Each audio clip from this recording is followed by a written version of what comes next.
Good evening students. जैसा कि आप लोग सबको मालूम है कि हम लोग जेनेटिक्स का फर्स्ट चैप्टर कंप्लीट कर लिए हैं और जो सेकंड चैप्टर है उसको स्टार्ट करेंगे।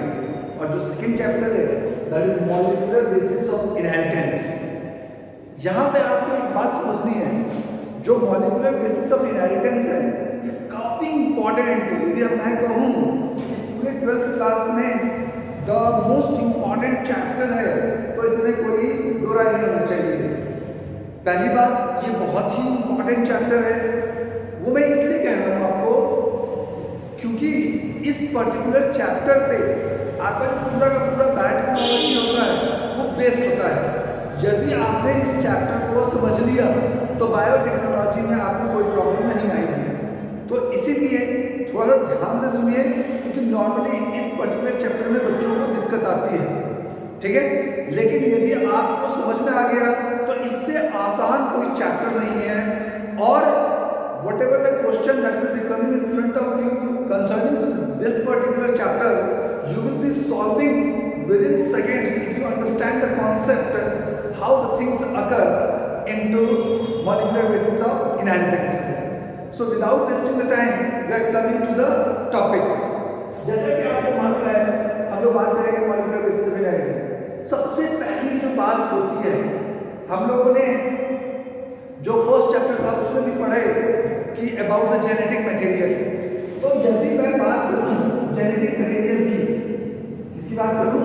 जेनेटिक मटेरियल की, तो आप सभी को मालूम है कि जो जेनेटिक मटेरियल है किसी भी ऑर्गेनिज्म के अंदर, जो जेनेटिक मटेरियल वो मटेरियल होता है which is responsible for carrying the characters और ट्रेट्स फ्रॉम वन पेरेंट और from parents to the offspring. तो एक जनरेशन से दूसरी जनरेशन में जो ट्रेट्स को कैरी करके लाता है, सो उसके लिए कौन रिस्पॉन्सिबल होता है? Genetic material.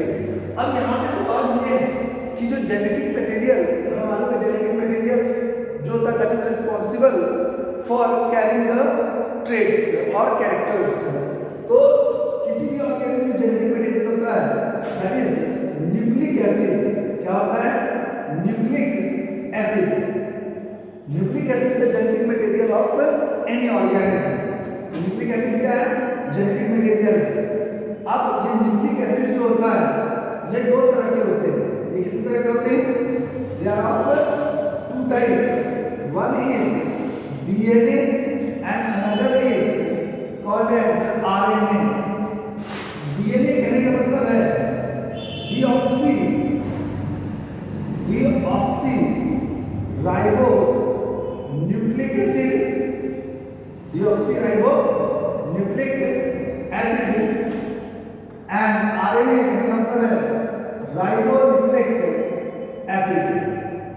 तो ये जो डीएनए एंड आरएनए है they are the genetic material of any organism. कहने का मतलब ये हुआ कि डीएनए या आरएनए इन्हीं दोनों में से कोई एक जेनेटिक मटेरियल होगा किसी ऑर्गेनिज्म के अंदर।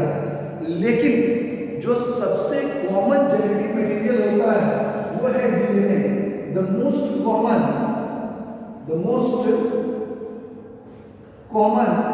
Genetic material is DNA. The most common genetic material is what? DNA. तो डीएनए आपका मोस्ट कॉमन है। कुछ ही ऑर्गेनिज्म के अंदर RNA as a genetic material होता है, और जिन ऑर्गेनिज्म के अंदर RNA as a genetic material होगा उनके नाम के आगे रेट्रो वर्ड लिखा होता है, ठीक है। तो RNA is genetic material of only some organism. कुछ ही ऑर्गेनिज्म होते हैं जिनके अंदर जो जेनेटिक मटेरियल होता है वो क्या होता है? आरएनए। एंड वो मेंशन होते हैं called with retro word, called as retro. जैसे कि आपका एक वायरस का नाम आपने सुना होगा, HIV वायरस। तो HIV वायरस जो होती है उनके अंदर जो जेनेटिक मटेरियल होता है वो RNA होता है, ठीक है। तो उनका उस वायरस का नाम है retro HIV virus. Retro HIV virus मतलब किसी भी वायरस के आगे यदि रेट्रो वर्ड लगा हुआ हो तो इसका मतलब क्या है कि उसका जेनेटिक मटेरियल RNA है। Retro tobacco Mosaic virus, retro tobacco Mosaic virus, तो इसका मतलब यह हुआ कि टोबैको मोजाइक वायरस के अंदर जो जेनेटिक मटेरियल है वो RNA है। तो किसी भी ऑर्गेनिज्म के अंदर यदि जेनेटिक मटेरियल RNA है तो उसके नाम में आगे रेट्रो वर्ड जरूर रहेगा, ठीक है। कमिंग टू द DNA, अब जैसा कि आप सभी को मालूम है कि DNA जो है that is the most common genetic material in any organism. तो जो DNA है इसे सबसे पहले जिस व्यक्ति ने फाइंड आउट किया था, जिसे देखा था, that was Friedrich Miescher. Friedrich Miescher was the person who first of all saw the nucleic acid and he into the pus cell। pus cell जो थे उसमें उन्होंने सबसे पहली बार देखा था और उन्होंने उस न्यूक्लिक मटेरियल को, उस जेनेटिक मटेरियल को जो नाम दिया था वो था न्यूक्लिन। उन्होंने क्या कहा था? न्यूक्लिन। तो nuclein is the genetic material of organism. तो DNA was firstly isolated by whom? It was firstly isolated by Frederick Mister, इसके द्वारा Frederick Mister, and called that material as nuclein। उसे क्या कहा उसने? न्यूक्लिन। अब यहाँ पर दो तीन बातें और समझना है आपको। वो क्या है? वो है जो ये DNA होता है, कॉमनली जो दो तरह के सेल्स होते हैं, आपको मालूम है, आपने 9th से पढ़ते आए होंगे, 11th में पढ़ा होगा, prokaryotic cells and eukaryotic cells. तो जैसे मैंने कहा आपको DNA is the most common genetic material in any organism. तो DNA जो है that is common in eukaryotic cells as well as prokaryotic cells। अब यहां पे बात समझिए, जो यूकैरियोटिक सेल्स होते हैं उनके अंदर इनसाइड जो जेनेटिक मटेरियल होता है, यूकैरियोटिक जो सेल्स होते हैं, यूकैरियोटिक सेल्स के अंदर जो जेनेटिक मटेरियल होता है, it is commonly found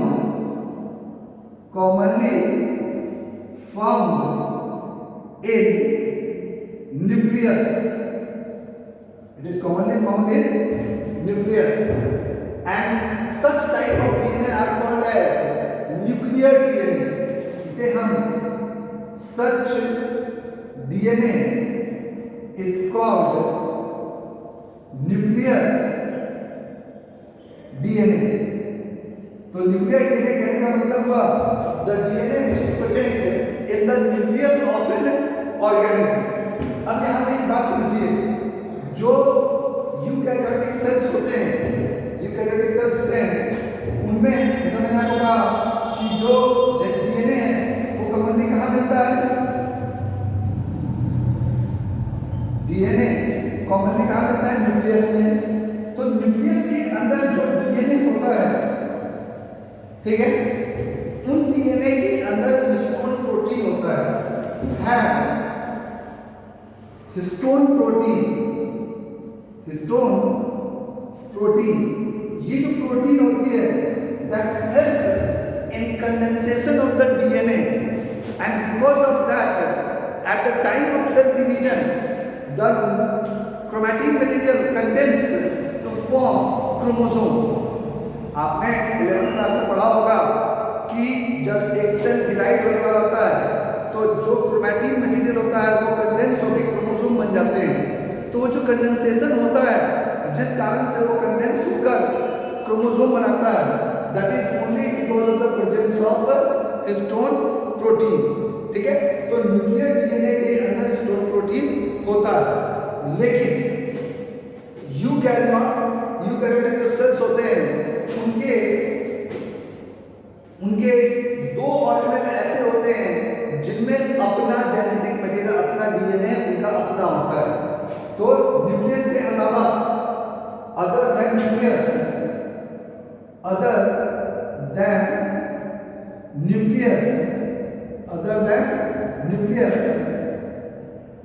the eukaryotic other than nucleus the eukaryotic cell other than nucleus the eukaryotic cells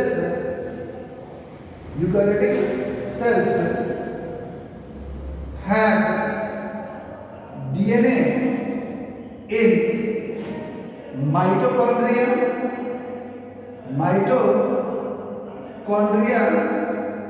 and plastid, and such DNA are called as organelle DNA. They are called as what? Organelle DNA. ये जो organelle DNA होते हैं इनके अंदर एक खास बात और होती है। वो खास बात क्या है वो समझिए। जो organelle DNA होते हैं उनके अंदर हिस्टोन प्रोटीन प्रेजेंट नहीं होता है। न्यूक्लियर डीएनए के अंदर हिस्टोन प्रोटीन होता है, लेकिन जो आपका ऑर्गेनल डीएनए है इसके अंदर आपका histone protein is absent. Histone protein is absent, and because of the absence of histone protein it is also called as naked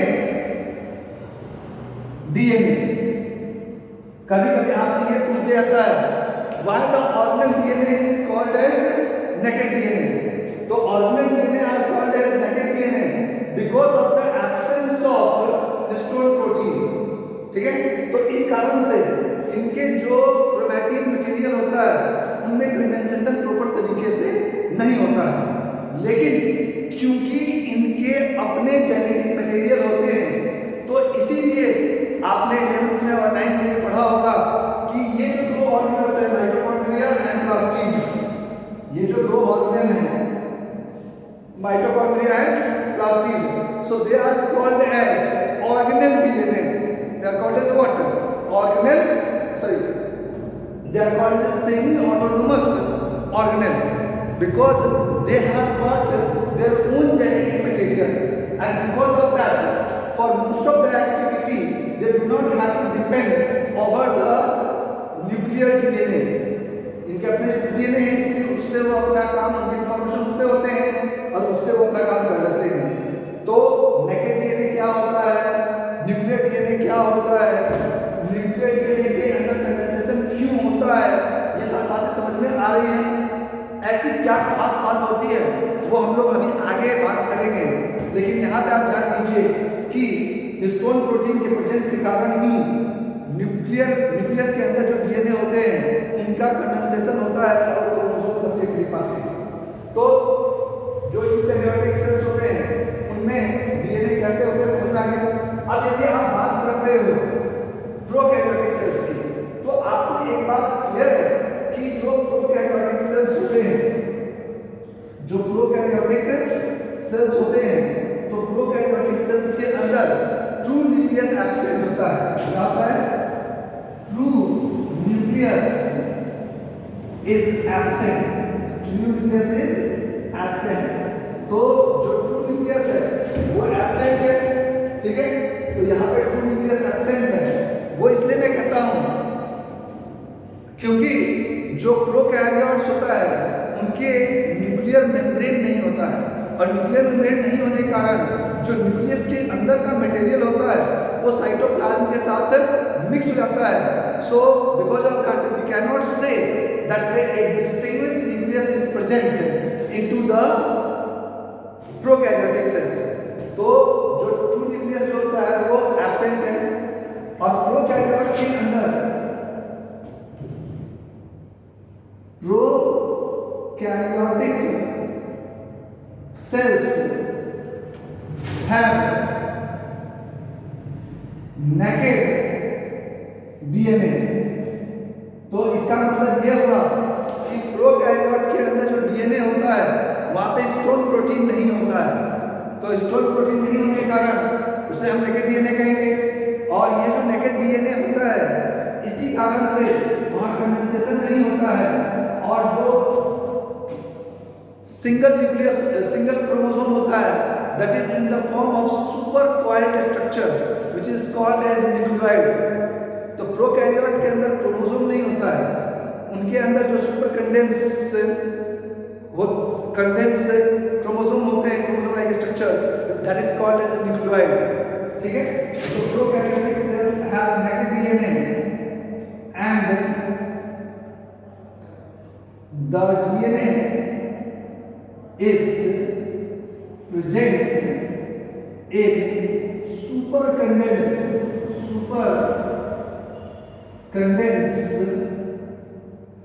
form called nucleoid। So nucleoid is a word which is used for the genetic material which is present into the prokaryotic cell। Prokaryote के अंदर हमेशा एक chromosome होता है, और वो भी super coiled form में होता है, जिसे हम क्या कहते हैं, न्यूक्लियोइड। तो उसमें नेकेड डीएनए होता है। तो एक जब आप यूकैरियोट्स को देखेंगे तो ऐसा लगता है कि जो माइटोकॉन्ड्रिया और प्लास्टिड्स हैं उनके अंदर एक प्रोकैरियोटिक सेल्स का जेनेटिक मटेरियल आ गया है, क्योंकि इसका जेनेटिक मटेरियल नेकेड डीएनए है और इसका भी नेकेड है। ठीक है, तो ये आपको अब समझ में आ रहा होगा। अब एक बात यहां समझ लीजिए, जो डीएनए है, ठीक है, डीएनए को सबसे पहले ये तो मालूम चल गया कि DNA is the common genetic material, इसके प्रूफ भी आपको आगे मिलेंगे। लेकिन डीएनए का जो स्ट्रक्चर था उसको देने में, फॉर्म करने में काफी प्रॉब्लम हो रही थी, और जिस व्यक्ति ने डीएनए का स्ट्रक्चर दिया they were Watson and Crick which is called as double helical structure. तो डीएनए का जो स्ट्रक्चर है, डीएनए स्ट्रक्चर जो है, स्ट्रक्चर वाज फॉर्म्ड